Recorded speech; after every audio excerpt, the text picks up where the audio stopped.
La leyenda de Mictlantecutli. Escucha con el corazón, hijo del quinto sol. Permíteme llevarte a un tiempo en el que los dioses caminaban entre la niebla de los sueños y el miedo tenía forma de huesos. Hablo de Mictlantecutli, el señor de los muertos, aquel que gobierna el reino del silencio eterno, el Mictlán. Si aún no me sigues, hermano del quinto sol, suscríbete a México X en todas las redes sociales. Aquí, las leyendas no se polvorizan, se vuelven sangre y raíces. Juntos, seguiremos descifrando los susurros del pasado. Continuamos. Imagina un lugar donde el aire es frío como el filo de un cuchillo de obsidiana, donde las sombras susurran secretos olvidados y las almas perdidas vagan sin rumbo. Así era el Mictlán, el inframundo de los mexicas, un laberinto de 9 niveles descendentes, cada uno más desolador que el anterior. Y en el corazón de este reino, sentado en un trono de cráneos y huesos cruzados, reinaba Mictlantecutli.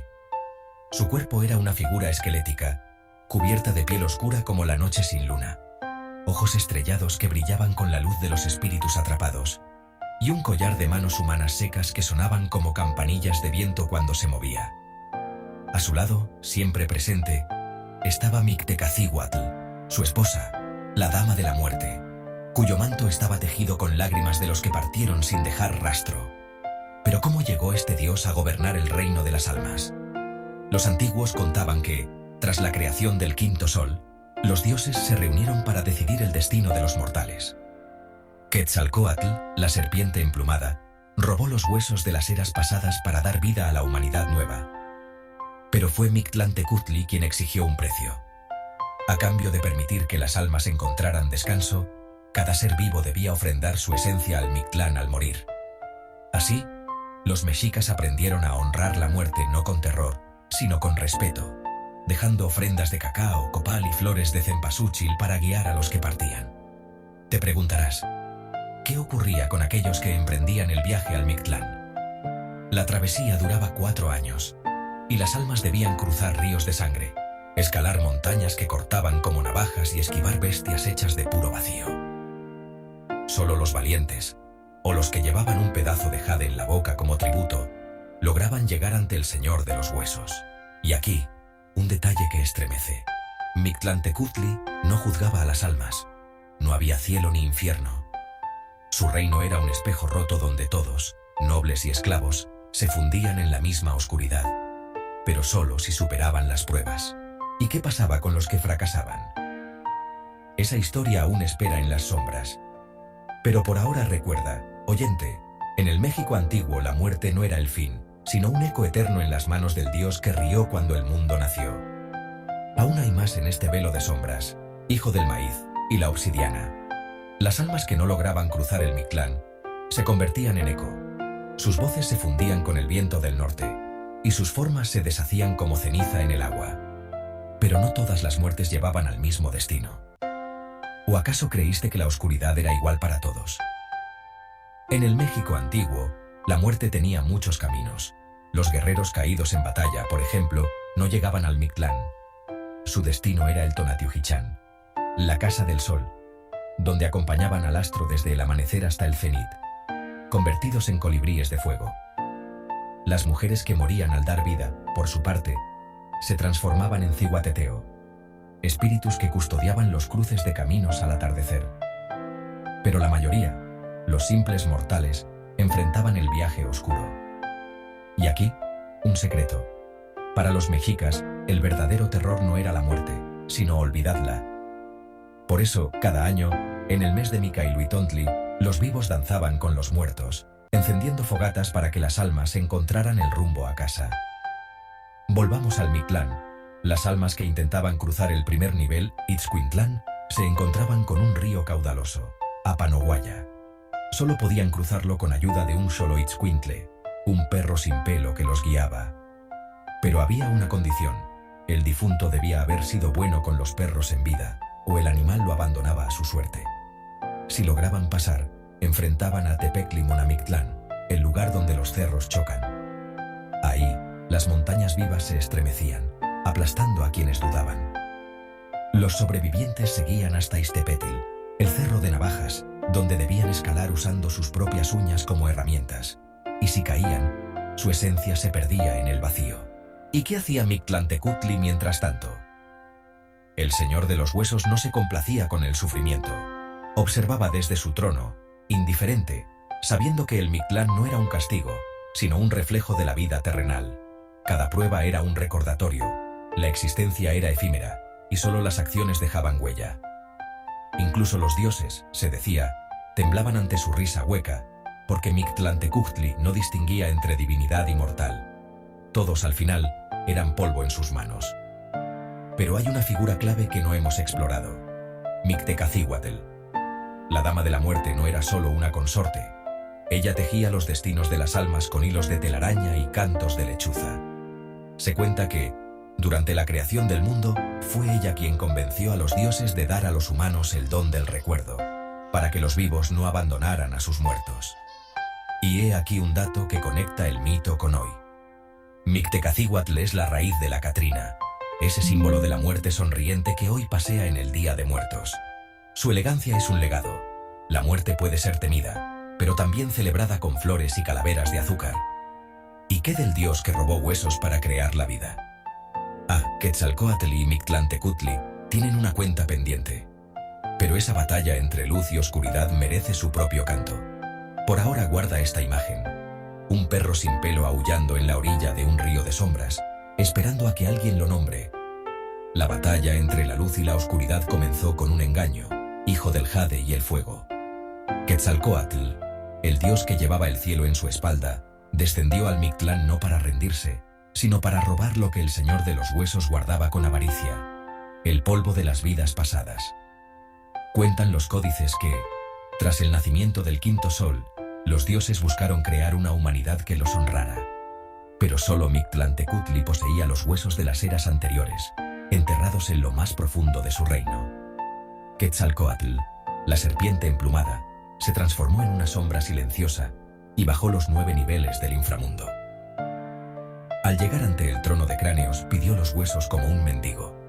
Mictlantecutli, astuto, le tendió una trampa: tómalos, si logras soplar mi caracola sin manos y caminar alrededor de mi trono sin pies.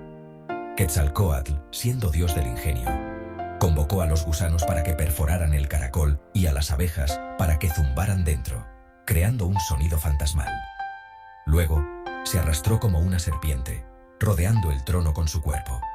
Mictlantecutli, aunque furioso, cumplió su palabra, pero ordenó a sus sirvientes, los Tzitzimime, que cavaran un hoyo en el camino de vuelta. Cuando Quetzalcóatl pasó, tropezó, y los huesos se rompieron en 1000 pedazos. Aún así, el dios los recogió, los mezcló con su sangre, y de ahí nacieron los humanos. ¿Por qué somos de diferentes tamaños? Porque los huesos estaban rotos, y Quetzalcóatl los unió como pudo. Pero Mictlantecutli no perdonó el robo. Desde entonces, decretó que toda alma debería pagar el precio del viaje al Mictlán, y que los vivos entregaran ofrendas sagradas: un pedazo de jade en la boca del difunto, símbolo de esperanza, y un corazón extraído en sacrificio para alimentar al sol. Así, la vida y la muerte quedaron unidas en un ciclo de deuda eterna. Sin embargo, hay un misterio que pocos conocen. Cuando Quetzalcóatl huyó con los huesos, una risa retumbó en las cavernas del inframundo. Mictlantecutli se rió, no de ira, sino de triunfo, porque al dar a los humanos el don de la vida, también les había dado la condena de la muerte. Y en cada funeral, en cada lágrima derramada, su poder crecía.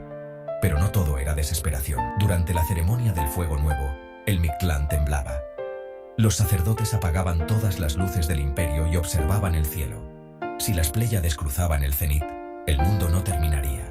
Entonces, encendían un fuego en el pecho de un guerrero sacrificado, y las llamas corrían de templo en templo. Era la forma de decirle a Mictlantecutli: aún no es tu hora. ¿Y las almas que lograban cruzar los 9 infiernos? Al final, frente al trono de huesos, se encontraban con un espejo de obsidiana. Lo que veían en él no era su reflejo, sino la verdad de su existencia, sus actos, sus amores, sus traiciones. Si aceptaban lo que habían sido, se disolvían en la nada, pero también en la eternidad. Así, hijo de la tierra y el copal, la muerte no era un juicio, sino un abrazo frío que todo lo iguala. Y sin embargo, algo persistía: el recuerdo. Por eso los mexicas decían que un hombre moría 2 veces. cuando su corazón dejaba de latir y cuando su nombre era pronunciado por última vez. Llegamos al umbral final, hijo del viento y la memoria. Pero antes de que la niebla del Mictlán te envuelva, debes saber esto. La muerte no es un muro, sino un puente. Y en sus arcos se esconde la razón por la que los mexicas lucharon, amaron y tallaron su nombre en la eternidad. Imagina a un alma que ha superado las 9 pruebas. Agotada, despojada de su nombre y su orgullo, se encuentra frente a Mictlantecutli y Mictecacihuatl. Los señores de los huesos la observan, pero no hablan. En lugar de palabras, le extienden un cuenco vacío. Es el Ixcualli, el recipiente del alma. Si durante su vida el difunto dio más de lo que tomó, si sus manos sembraron maíz, si su voz honró a los ancianos. El cuenco se llenaba con agua de manantial, símbolo de pureza. Si no, permanecía vacío, y el alma era arrojada a Ximoyán, el lugar de los descarnados, donde el olvido la consumía lentamente. Este era el juicio silencioso del Mictlán. No había dioses benevolentes ni demonios vengativos, solo el peso de las acciones. Y aquí, un detalle que estremece. Los mexicas creían que los niños pequeños, los que no habían vivido lo suficiente para pecar, no iban al inframundo. Su destino era el Chichihuacuauco, un paraíso donde un árbol de nodrizas los amamantaba con rocío, hasta que un día, en un ciclo futuro, regresarían a la tierra para intentar vivir de nuevo. Pero volvamos al presente. ¿Qué queda hoy de Mictlantecutli? Su risa aún resuena en las ofrendas del Día de Muertos. Las flores de cempasúchil que guían a las almas, el pan de muerto que simboliza el corazón del sacrificado, y las velas que iluminan el camino. Todo es un diálogo con el Señor de la Oscuridad. Incluso el altar de muertos, con sus 9 niveles, es un reflejo del Mictlán. Cada escalón representa un desafío superado, y en la cima, la foto del difunto sonríe, recordándonos que la muerte no es el exilio, sino el regreso a un hogar ancestral. Mictecacihuatl, por su parte, camina entre nosotros convertida en la Catrina. Su rostro calavérico, coronado de plumas y flores, nos recuerda que la muerte es una fiesta donde los vivos y los muertos comparten el mismo pan. Y si prestas atención, en las noches de noviembre, quizá escuches su cuchicheo entre las hojas secas. No me temas. Soy la que guarda las historias que tu corazón no puede olvidar. ¿Y qué fue de Mictlantecutli? Los conquistadores intentaron borrarlo, derribando sus estatuas y quemando sus códices. Pero el dios de los huesos no puede morir. Se esconde en el crujir de las ramas viejas, en el suspiro de los enfermos que parten en sueños, y en la tierra que recibe semillas. Su reino no es un lugar, sino un recuerdo colectivo. Por eso, cada vez que alguien enciende una vela para un ser amado que se fue, le dan fuerza. Así termina nuestra historia. O tal vez no. Porque en la cosmovisión mexica, los finales son espirales. Quetzalcóatl prometió regresar, Mictlantecutli sigue reclamando su tributo, y las almas siguen cruzando el río Apanoguaya, custodiadas por Xoloitzcuintles fieles. La muerte, al final, es solo otra forma de existir. Así que, oyente, cuando veas una mariposa monarca volando en Día de Muertos, recuerda, es un alma que regresa a casa. Y si alguna noche sientes un frío repentino, no huyas. Podría ser Mictecacihuatl, tejiendo tu nombre en su manto de lágrimas secas. Porque en este mundo y el otro, somos historias que los dioses se cuentan para no sentirse solos. Antes de que la voz del viento nos separe, hijo del quinto sol, piensa en esto. Los antiguos mexicas no le tenían miedo a la muerte, sino al silencio que viene después. Por eso tallaron su historia en piedra, encendieron fuegos en la oscuridad y nos legaron una verdad. Morimos solo cuando dejamos de latir en el corazón de los demás. Mictlantecutli, con su reino de huesos, nos enseñó que la vida es un préstamo, y la muerte, la devolución de un sueño a la tierra. Pero los sueños, como las semillas, siempre renacen. Hoy, cada ofrenda, cada calavera de azúcar, cada canto en la noche de muertos, es un acto de rebelión contra el olvido. Somos al fin, memoria caminante. Si esta historia resonó en tu espíritu como el sonido del caracol sagrado, sigue el rastro de los mitos. Suscríbete a México X en todas las redes sociales. México X. Aquí, las leyendas no se polvorizan, se vuelven sangre y raíces. Juntos, seguiremos descifrando los susurros del pasado, porque cada like, cada compartir, Es una ofrenda que mantiene vivos a los dioses. ¿Listo para el próximo viaje? En el umbral siempre habrá un Xoloitzcuintle esperándote.